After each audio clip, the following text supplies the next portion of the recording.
बिस्मिल्लाहिर्रहमानिर्रहीम। अस्सलामु अलैकुम। अल्लाह ताला ने दुनिया में हर तरह की मखलूकात को पैदा फरमाया है, जिसमें इंसान और जिन्नात भी शामिल हैं, और अल्लाह ने इन्हीं में से इनके जोड़े भी पैदा फरमाए हैं। कुछ लोगों का ख्याल है कि जिन्नात शादी नहीं करते, लेकिन कुरान करीम में यह बात साबित है कि जिन्नात शादी करते हैं और अपने बच्चों को भी पैदा करते हैं। यह बात भी सच है कि इनका निकाह भी पढ़वाया जाता है और उनकी शादी भी इंसानों की तरह होती है। बल्कि मुसलमानों की तमाम जमातें जिनों के वजूद को मानती हैं, इसी तरह तमाम कुफ्फार और अहले किताब भी जिनों के वजूद को तस्लीम करते हैं। इसी तरह मुशरिकीन अरब बल्कि तमाम फिरके और जमातें जिनों के वजूद को तस्लीम करती हैं। लिहाजा इस वीडियो में जिन्नात की शादी के हवाले से बात करेंगे कि जिन्नात शादी कैसे करते हैं और उनकी शादी में क्या क्या होता है। एक दिलचस्प और सच्चा वाकया आपको बताएंगे कि जब एक मौलाना साहब ने गलती से जिन्नात का निकाह पढ़ा दिया तो उसके बाद जिन्नातों ने उसके साथ क्या किया। आइए आपको बताते हैं। ये वीडियो देखकर किसी के भी रोंगटे खड़े हो जाएंगे, इसलिए मेरे दोस्तों आप इस वीडियो को लाइक करके आखिर तक जरूर देखें। तो चलिए शुरू करते हैं। दोस्तों, एक मौलवी साहब जिनका नाम मोहम्मद नवाज है, वो कहते हैं कि मैं बच्चों को कुरान करीम पढ़ाता हूं, इसके साथ ही दुनियावी तालीम की ट्यूशन भी कुछ बच्चों को देता हूं। आजकल की साइंस ने जो तरक्की की है वह अपनी जगह पर है, मगर साइंस ने आज तक ये खोज नहीं लगा पाया कि जिन्नात का वजूद होता है या नहीं। इसलिए साइंस ने यह कह दिया कि जिन्नात का कोई वजूद नहीं होता। लेकिन अल्हम्दुलिल्लाह हम मुसलमान हैं और हम इंसानों, जानवरों और नवाजात के अलावा दूसरी मखलूकात की मौजूदगी को भी मानते हैं, जैसे कि फरिश्ते और जिन्नात। क्योंकि जिन्नात के हवाले से कुरान करीम में भी जिक्र आया है, इसलिए हम यकीन करते हैं कि न सिर्फ जिन्नात का वजूद होता है बल्कि वो हमारे आसपास भी रहते हैं, लेकिन वो हमें नजर नहीं आते। जैसे हम इंसानों में कुछ इंसान बुरे और कुछ इंसान अच्छे होते हैं, वैसे ही जिन्नातों में भी कुछ जिन्नात पूरे और कुछ जिन्नात अच्छे होते हैं। और आज मैं आपको जो वाकया सुनाने वाला हूं वो बुरे जिन्नातों का नहीं बल्कि अच्छे जिन्नातों का है। मौलाना साहब कहते हैं, रात का ना जाने कौन सा पहर था कि अचानक मेरे हुजरे के दरवाजे पर दस्तक हुई, यानी किसी ने दरवाजा खटखटाया। मुझे अल्लाह ने यह खूबी दी थी कि मैं चाहे जितनी भी गहरी नींद में हूं, मगर थोड़े से ही खटखटाने पर मेरी आंख खुल जाती थी, और यही वजह थी कि मैं जाग गया और दरवाजे की तरफ देखने लगा। और फिर अचानक दूसरी दस्तक हुई तो मैंने अपने सिरहाने रखा, मोबाइल उठाकर वक्त देखा तो 11:21 हुए थे।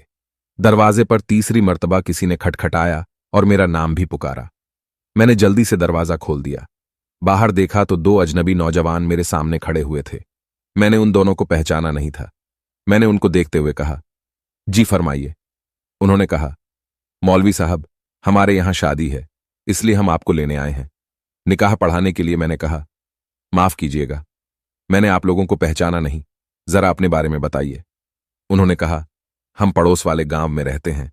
तो मैंने उनसे पूछा, आप लोगों का क्या नाम है, क्योंकि उस गांव के काफी लोग मुझे जानते थे और मैं भी उन्हें जानता था।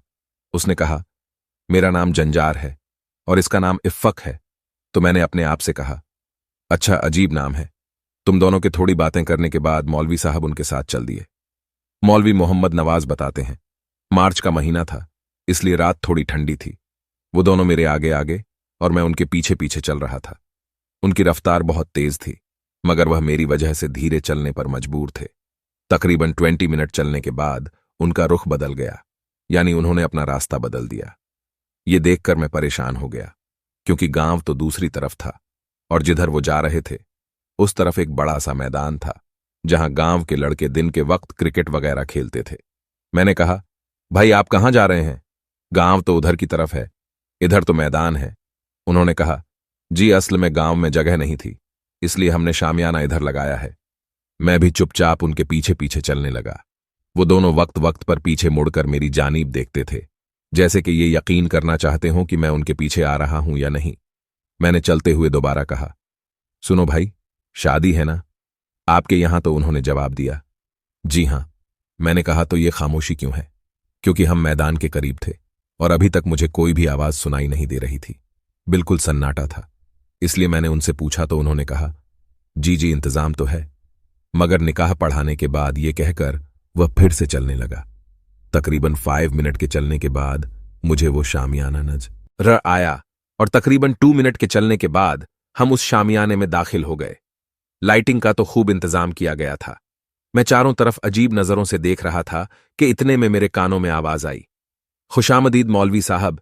मेरे सामने सलवार कमीज में एक शख्स खड़ा हुआ था। तो जंजार जो मुझे लेकर आया था, उसने कहा, ये दूल्हे के बाप हैं और इनका नाम सरदार मानस है। इसके बाद सरदार मानस ने कहा, आइए मौलवी साहब, मैं आपको ले चलता हूं।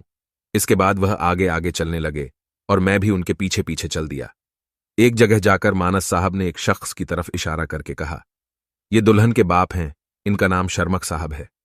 मैंने मुस्कुराकर उनकी तरफ मुसाफा करने के लिए हाथ बढ़ाया तो उन्होंने मेरा हाथ गर्मजोशी से पकड़कर हिलाया। मैंने महसूस किया कि उनके हाथ गैर मामूली तौर पर गर्म थे, मगर मैंने इस बात पर ज्यादा ध्यान नहीं दिया। मैं हैरान था, और मेरी हैरानगी की वजह यह थी कि मैंने उस शामियाने में अभी तक उस गांव का कोई भी इंसान नहीं देखा था। सब के सब चेहरे मेरे लिए अजनबी थे। मैंने दुल्हन के बाप से इस बात का जिक्र किया कि यहां गांव का कोई इंसान नहीं है, तो उन्होंने कहा, वो हो तो आप इसलिए परेशान हैं। इसके बाद दुल्हन के वालिद ने एक लड़के को आवाज दी और करीब आने पर उससे कुछ कहा। इसके बाद वो लड़का वहां से चला गया। मौलवी साहब बताते हैं, इसके थोड़ी देर बाद मैंने नजर साहब को आते हुए देखा। नजर साहब की इसी गांव में परचूनी की दुकान थी, यानी परचून की दुकान थी। उसके बाद अहमद खान साहब मिले, शेर दिल साहब मिले, गुलाम अली और शाहिद अली। इन सबको मैंने देखा, तब जाकर मुझे इत्मीनान हुआ। मैंने पूछा, नजर साहब, आपकी दुकान कैसी चल रही है? नजर साहब ने चौंकते हुए जवाब दिया, दुकान अच्छी चल रही है। इसके बाद मैंने गांव के लोगों से और भी बातें कि इतने में इफ्फक साहब ने आकर मुझसे कहा, मौलवी साहब निकाह पढ़ाएं, देर हो रही है। मैंने कहा, जी चलें, और फिर जाकर मैंने उनका निकाह पढ़ाया। उन्होंने मुझे मिठाई भी दी, निकाह पढ़ाई के पैसे भी दिए और मुझे खाना भी खिलाया। खाना इस कदर लजीज था कि मैं बयान नहीं कर सकता। इसके बाद इफ्फक और जंजार जो मुझे लेकर आए थे, उन्होंने दोबारा मुझे मेरे दरवाजे तक छोड़ दिया और फिर वापस चले गए। मैंने जल्दी से वूजू किया और सोने की तैयारी करने लगा। वूजू करके जब मैं बिस्तर पर लेटा तो जहन में ख्याल आया कि देखूं तो सही टाइम कितना हुआ है। मैंने सोचा, अगर नमाज़े फज्र का वक्त करीब हुआ तो पहले नमाज पढ़ूंगा, क्योंकि आने जाने में काफी देर लग गई है, तो शायद हो सकता है नमाज़े फज्र का वक्त होने वाला हो। इसी ख्याल से मैंने मोबाइल निकाला और टाइम देखने लगा। जब मेरी नजर टाइम के हिस्सों पर पड़ी तो मेरे औसान खता हो गए, क्योंकि मुझे उठे हुए अभी ज्यादा वक्त नहीं गुजरा था, जबकि जहां मैं गया था वहां जाने में काफी वक्त लग गया था। फिर मैंने सुबह को उस गांव में जाकर जिन लोगों से मैं मिला था, यानी जिनसे मैंने बारात में मुलाकात की थी, उनसे रात के वाकयात के बारे में पूछा तो उन लोगों ने कहा कि वो तो रात को अपने घर से कहीं निकले ही नहीं, उन्होंने किसी भी शादी में शिरकत नहीं की। मैं बहुत हैरान हुआ और वापस आ गया।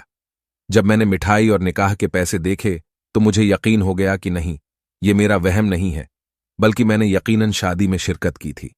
इसके बाद मुझे पता चला कि जिस शादी में मैंने शिरकत की थी वो इंसानों की नहीं, बल्कि जिन्नातों की शादी थी, और मैंने जिन्नात का निकाह पढ़ाया था। आज भी जब ये वाकया मुझे याद आता है तो मेरे रोंगटे खड़े हो जाते हैं कि मैंने अपनी जिंदगी में एक जिन्नजादे का निकाह पढ़ाया है। मेरे लिए अच्छा था कि वो बुरे जिन्नात नहीं, बल्कि वो नेक और मुसलमान जिन्नात थे, जिन्होंने मुझे कोई नुकसान नहीं पहुंचाया।